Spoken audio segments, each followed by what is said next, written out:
Good morning and good afternoon, everybody. Hope everybody's doing well. My name's Cristiane, and I'm an exercise physiologist with Simply Health Solutions. And today I'm going to be continuing my talk on balance and the lower body and how important it is to work on our lower body when it comes to balance.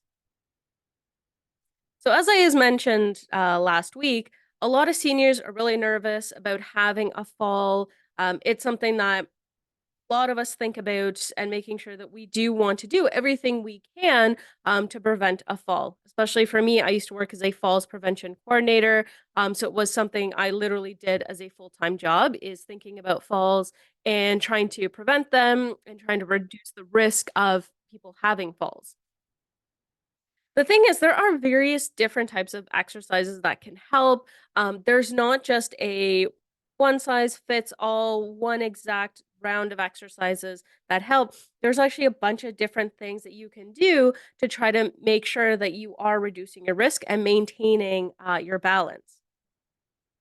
Now, for today, I'm going to be talking about hips, knees, and ankles, which is that good foundation for balance. Because if we work on, let's say, our posture and our arms and everything like that, it helps. But if our legs and our hips and our ankles are not in good shape, then it just becomes really difficult. And I always think of it's like building a house, right? We can build a really great house, but if it's got a really poor foundation, that house is not really going to be very stable. So for today, I'm going to be talking about how it helps, how the lower body actually plays a role in our overall balance. And then I'm going to be spending a majority of the time talking about different hip and knee and ankle and foot exercises. And when thinking about these are just a guideline. These are just things to kind of get you thinking. So it really does depend on your current health, on kind of what's going on in your current life. So if you're ever having really specific questions, do be sure to reach out to a either a medical professional if it's kind of on the medical side, or maybe an exercise professional if you have very specific questions about the exercise specifically and how you can implement them in your own life. So, how does our lower body help with balance? There's a couple of things to keep in mind. The first thing is it just supports our upper body. Like I mentioned, when you build a house, if you've got a poor foundation, we can build this really nice house, this really well built house, but it's not going to last very long if the foundation isn't giving us that really nice support at the bottom.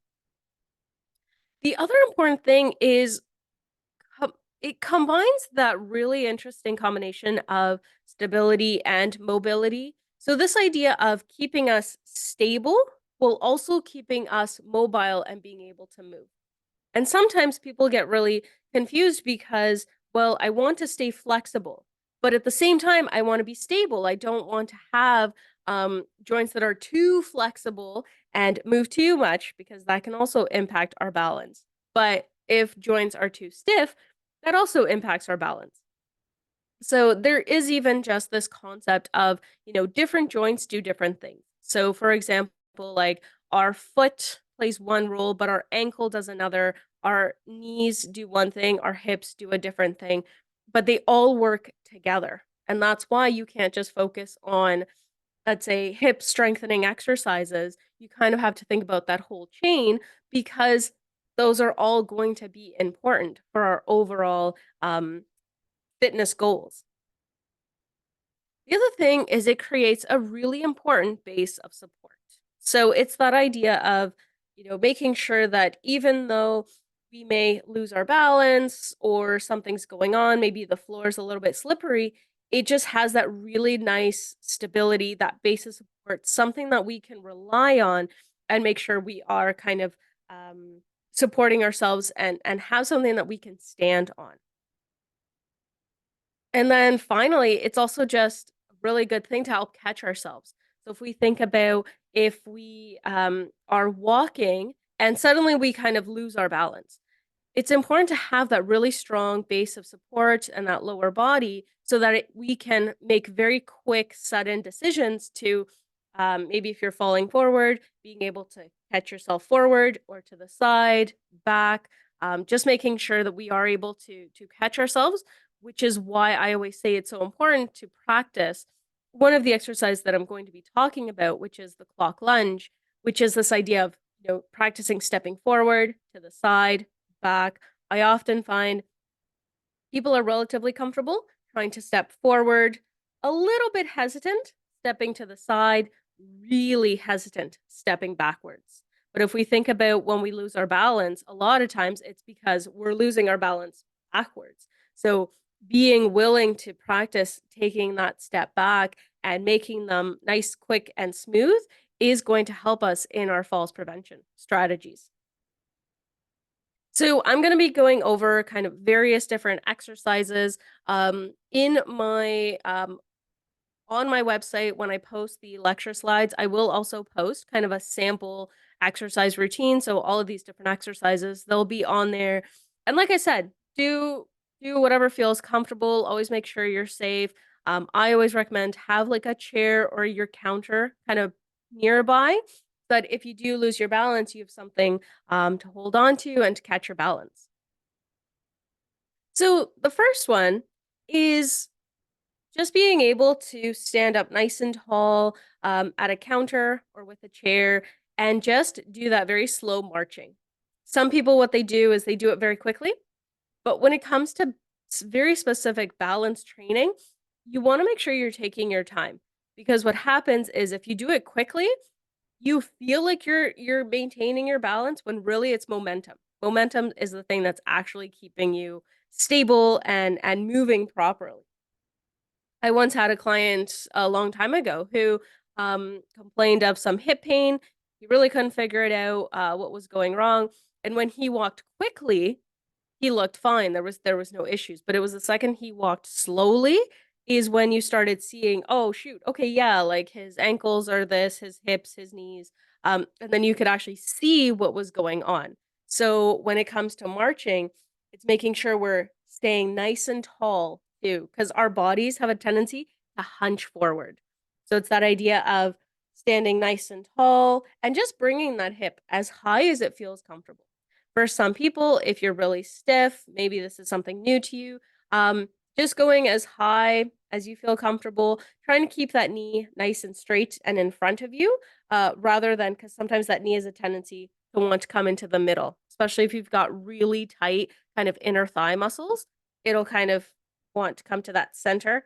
So you want that nice, smooth movement. One thing you could always do is take the camera on either your phone or your computer and just use it as a mirror. Or if you have like a full length mirror at home, just to kind of see, look to see, like, am I swaying a lot? Do I feel like I have to have a death grip on the chair in doing these exercises? Or am I able to just like, very stable, very rhythmic? Am I able to do these exercises while staying tall?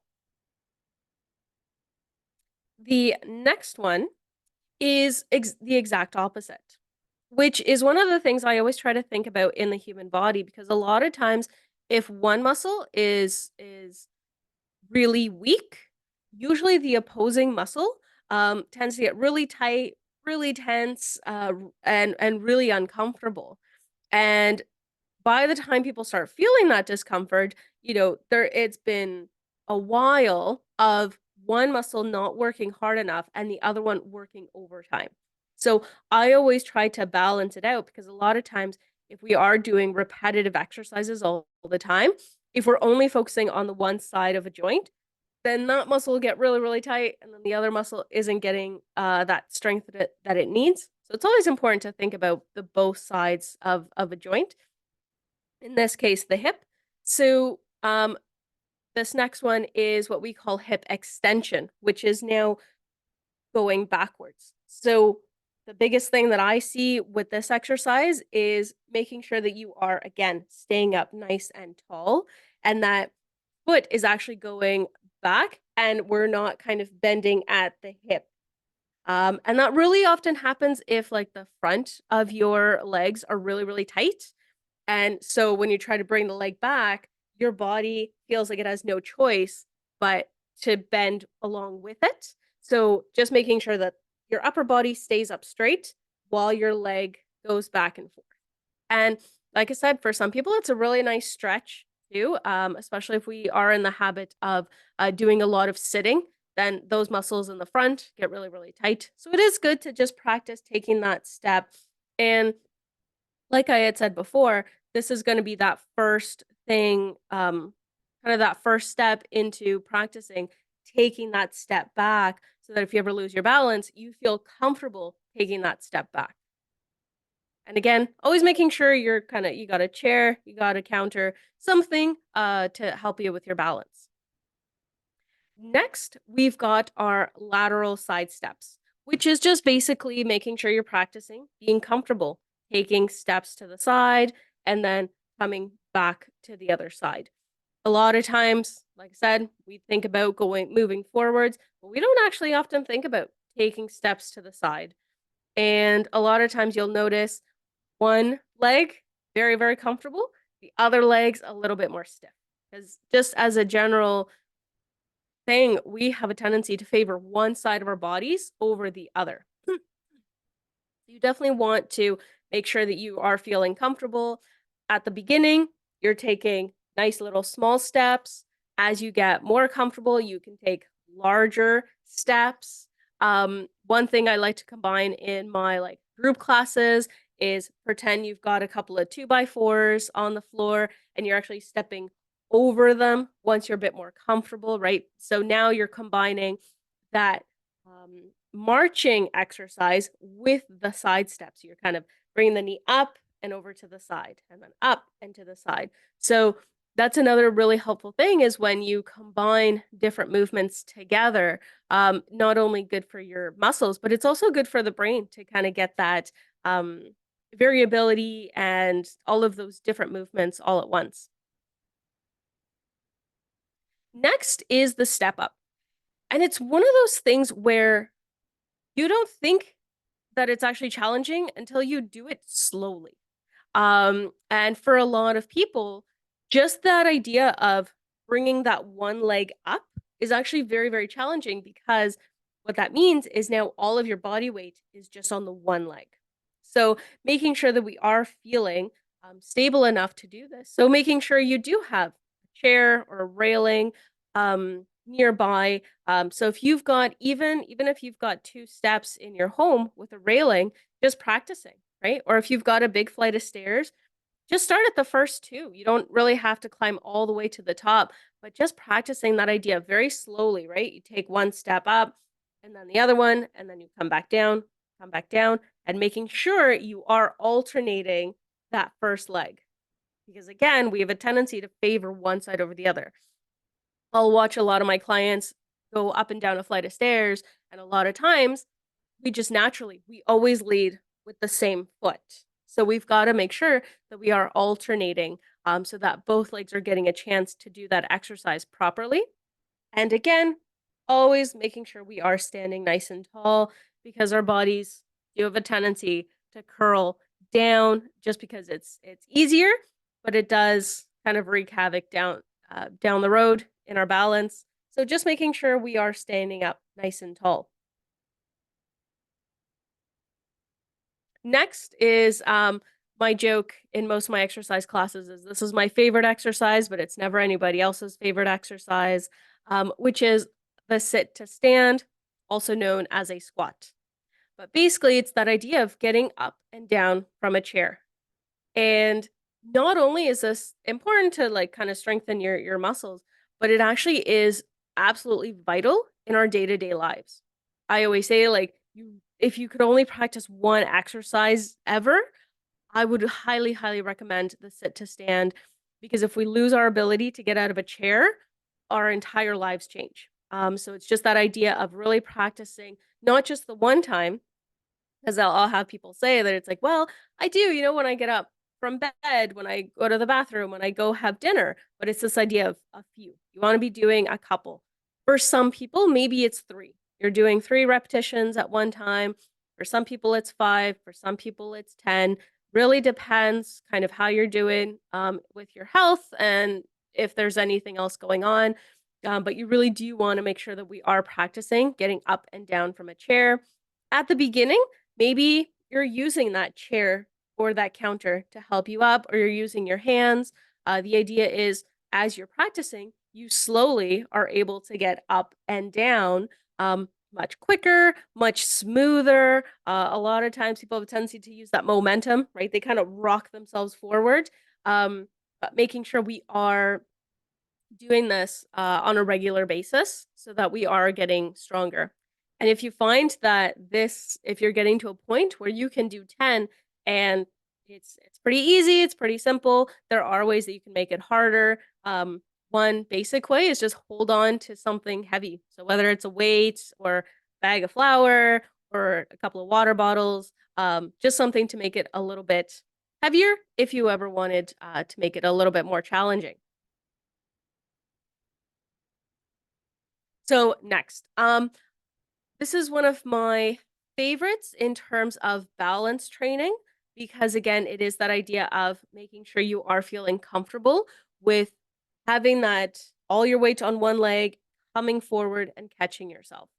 Now, making sure that said you've got a chair, you've got a counter, you've got some sort of balance support nearby, but it's just that idea of you're standing up tall, and for some people, it's just taking a step forward and then just leaning on that leg, and then you come back.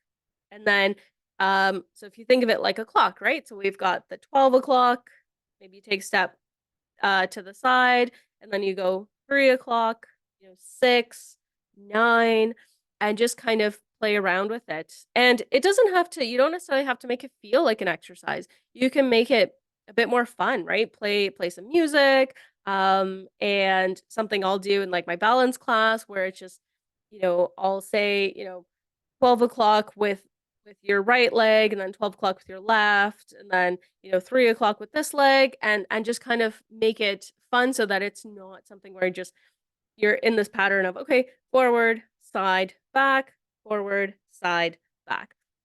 Make it a little bit more fun so that it's actually something you enjoy doing. um but one of the reasons why I really, really like the clock lunge is this idea of if you're starting to lose your balance, you're starting to move forward, you want to have that almost instinctive idea of, okay, I can catch myself if I lean forward or to the side, or if I start losing my balance going backwards. You want to be able to have that very quick reaction of your body being able to catch yourself. Like I said, start slow at the beginning. But then as you're practicing, making sure you are getting more comfortable with it. And like I said, have fun with it. Now, the other thing is the ankle and foot. A lot of people, when we think of balance training, we think about, like I said, we've got our lunges, we've got our sit to stands, we've got our hip and knee strengthening. And a lot of times we completely ignore the fact that the ankle and foot exist. But like I said, with the house, you can build all this fancy stuff with the hips and the knees and the core. But if our ankle and feet are not very stable, not very strong, that's going to become quite challenging, and you're going to have a lot of different issues that way. This is especially important in people, let's say, who are diabetic. So if you're having that loss of sensation in your feet, or if you've got heart problems, so you're getting a lot of that swelling in the legs, or if you've got other conditions that's causing swelling in the legs, it can cause different issues. And like I said, that's where you can consult with your doctor or just an exercise professional, and just to see how you can modify and kind of work your way up to these different exercises. So the first one, super, super simple. Again, a lot of people don't even think about it, but even just you think about your toes, right, on your feet, just not even like the whole foot, because that's the next one, but literally just the tips of your feet curling in and out. Because a lot of times the first thing when you start feeling like you're off balance, the first thing, it's your toes, right? They start playing around, they'll start spreading out, they'll start hunkering into the ground, and then it'll kind of gauge what's going on. So that's going to be the first thing you want to make sure you're kind of stable and feeling okay and being able to catch yourself even just with your toes.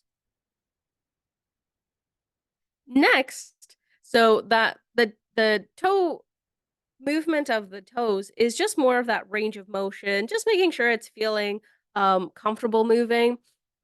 The next one from that would be what we call towel curls, which is basically you put a towel on the ground or a piece of tissue or just anything. It's not actually necessary. It's just nice because then you would actually see if you're able to crunch that towel in towards you. So not actually necessary to have a towel on the ground. It's just nice to kind of see that your toes are moving and that you've got a good kind of strength. So towel, tissue paper, just anything, but just making sure again we are standing tall. Like I said, a lot of times we tend to forget this, and especially when we're thinking about our feet and our ankles and our knees, we kind of forget about our posture. So do try to keep nice and tall and just crunching and as much as it feels comfortable. So maybe just doing that a few times. What I like about stuff like this is you can be doing this while listening to an online lecture, while watching TV, while eating dinner, right? You can just kind of work on those little things kind of throughout the day. The other one is this idea of toe spreading, especially considering us as humans, we have this tendency of always wearing shoes, especially for some tend to wear really, really tight shoes. And so our toes have been kind of almost smushed. And I see a lot of people where like their toes are literally like overlapping each other because they have spent years wearing just such tight, tight shoes. So it's that idea of practicing spreading those toes. And at the beginning, it's actually really, really hard because if we have spent most of our lives not really thinking about it, it actually takes quite a bit of effort to just even think about it. So one thing you could do is even just if you're able to kind of cross one leg over the other, you can kind of use your hands to help kind of spread those toes and kind of get them moving at the beginning. And just making sure that we are trying to spread those out. Because, like I said, when you are losing your balance, first thing that's going to happen is your toes are going to start to, kind of spread out. They're going to try to hold on. And for some moments where we're losing our balance, that's all we actually need. It's just that little bit, just kind of hold on to the ground. So it is important. Another thing you could always do is grab those. I think they're called toe separators. Like when you go get your toes done, your toenails painted. Those little things, those little foam things that people put on your feet to kind of keep your toes separated, especially if, like I said, if your toes are really, really tight together and they're almost kind of overlapping, trying to use that to just kind of just give some casual, passive stretching can be really helpful. And then we've got ankle circles. And it is important to really think about just that mobility of our ankle. Um, and making sure we are going in the two different directions. Because a lot of times, like I said, we have a tendency to only think about one direction. But we really want to make sure we are going in both directions. And again, you can turn this into a game, right? Some one thing I really try to encourage for people when they're doing these exercises is making sure you're actually going all the way around a clock. So if we're thinking about we've got 12, 3, 6, 9, whereas a lot of people have a tendency to go maybe 12, 3, 6, 12, or maybe it's 12, 6, 9, 12. So we're not actually going all the way around. We're only going halfway around. So really making sure you are noticing that. And again, you can use your hand if you can reach. If you're able to do that, you can use your hand to maybe help you along that stiff side. I know in my case, I actually had several ankle injuries as a child. So my ankle balance is kind of a bit iffy. And I've noticed it really likes to go in the one direction really doesn't, is really, really stiff, has trouble going in the opposite direction. So it's something I have to actively think about and actively train to make sure that my body is comfortable going all the way around that circle and using the full mobility of that foot.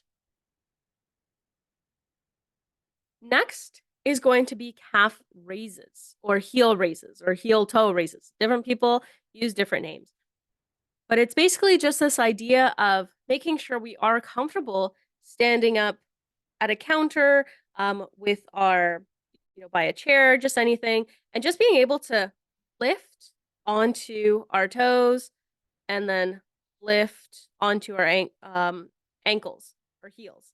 Um, and it's just that idea of really practicing and slowly, because again, I've noticed it quite a few times where somebody they can do it as long as they do it quickly, and then they can maintain their balance and they're fine. But the second they do it slowly, especially for somebody like me who's had several ankle injuries, I notice that when I go to lift my ankles up, they want to fall to the side. So I have to very, very specifically think about very stable ankles up and down. And for some, maybe your calf muscle, the one kind of behind your lower leg, maybe those muscles are really, really tight. So now lifting your toes is actually kind of uncomfortable. But it's really, really helpful, and especially for those who have, a little bit of swelling in the feet. This is one of the things that could help because we always think of that calf muscle as the second heart of the body. So it does help to kind of make sure that there's not too much buildup, fluid buildup, kind of in our lower limbs. So again, kind of depends on what's going on, but that could be one way that you could kind of help with fluid. And for those who have a lot of fluid buildup in their legs, you could even just laying down in bed and even just what we call ankle pumps, which is just heel toe kind of movements, but making sure we are kind of moving them so that that muscle is getting activated and helping to flow fluids out of our legs. So there is that little bit of buildup that we do have to think about, and just making sure we are um, considering and making sure that there's nothing kind of building up for too long. So the big thing with all of these different exercises, you can modify, you can make it harder, really, really depends. But with practice, you'd be really surprised what you can achieve. I was telling somebody yesterday that the thing I always think about is I can never promise results. You never know exactly how far somebody's going to go. But at the same time, don't think of your condition, your current status, if you've got a medical condition, if maybe you haven't exercised in a long time, thinking that that is going to be the thing that limits you and you won't be able to do anything kind of going forward because of what's going on. I've seen people get so much better, and really surprise people around, and so like I said, for me, with practice, you'd be really surprised. I've had people who were, you know 95, 100 years old, terrified to get down to the ground, but now are able to get down to the ground and back up without even any sort of support, without chair, without a counter. And so I always tell people, you know what? It's worth a try. And you'd be really surprised. Don't limit yourself to what you think you can only achieve. Um, just go out and have fun and try. And like I said, do talk to your doctor or an exercise professional if you feel like there is kind of an additional thing that you do want to think about and discuss. If you do want kind of additional support, if you do have very specific questions that you'd like to go over, feel free to contact me. We can always book a virtual appointment and I can hopefully point you in the right direction and maybe kind of talk about a few things that you should keep in mind depending on your medical status, or maybe some resources that might be useful to look into. If you ever have any questions, feel free to email me. My slides will be posted on my website, and I do record the lectures and post them online. Thank you all for joining and hope you have a good day.